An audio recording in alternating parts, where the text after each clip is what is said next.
قاضی بہاؤدین شداد اس لڑائی کا آنکھوں دیکھا حال ان الفاظ میں بیان کرتے ہیں۔ وہ لکھتے ہیں کہ دونوں فوجوں کے سواروں نے ایک دوسرے پر حملہ کر دیا۔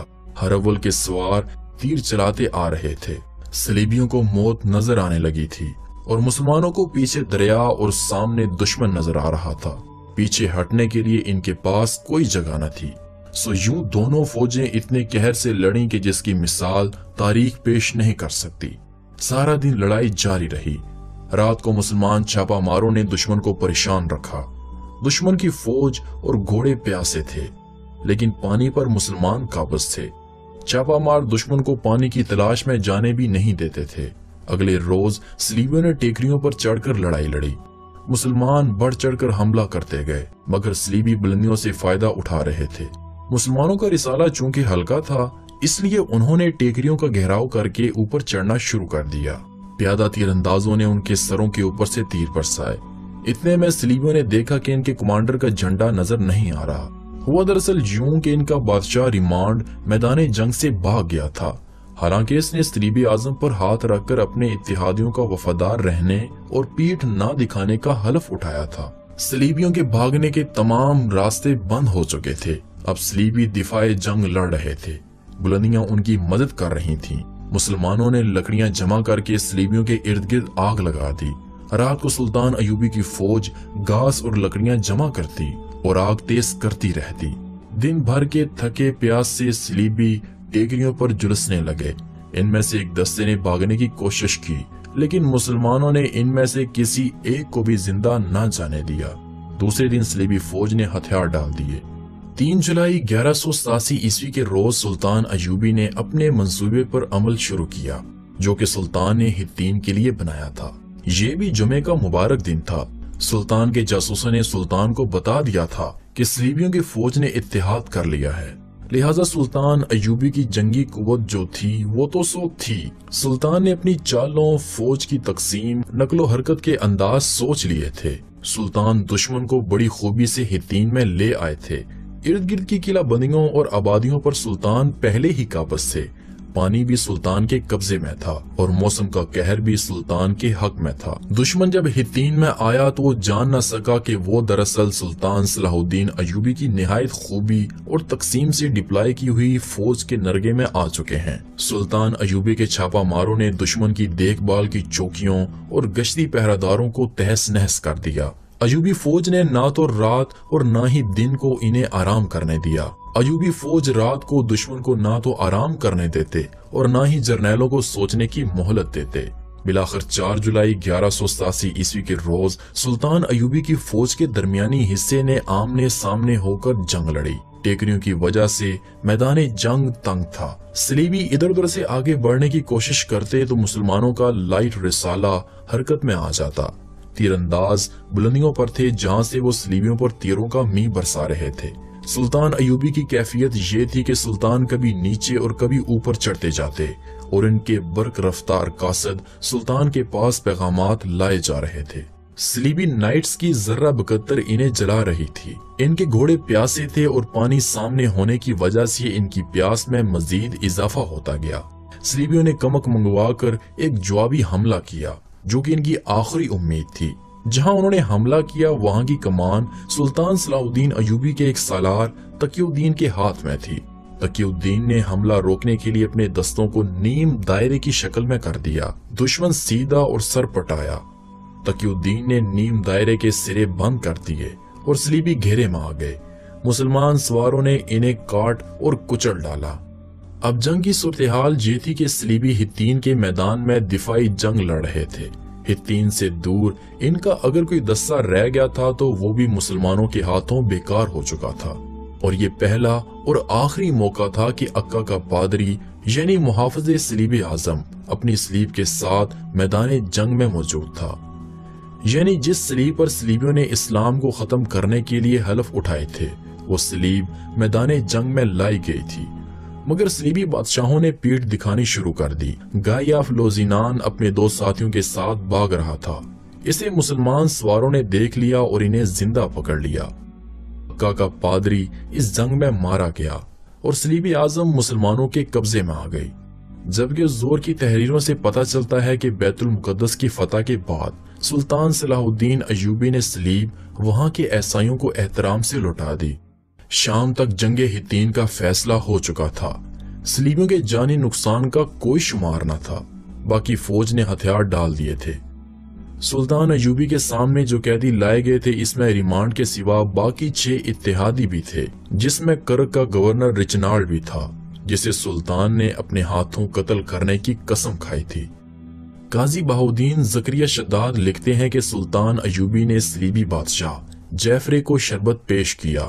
جعفرے نے آدھا شربت پی کر گلاس رچنالڈ کو دے دیا۔ رچنالڈ شربت پینے لگا تو سلطان ایوبی نے اپنے ترجمان سے گرج کر کہا، اس رچنالڈ سے کہو کہ اسے میں نے نہیں، اپنے بادشاہ نے شربت دیا ہے۔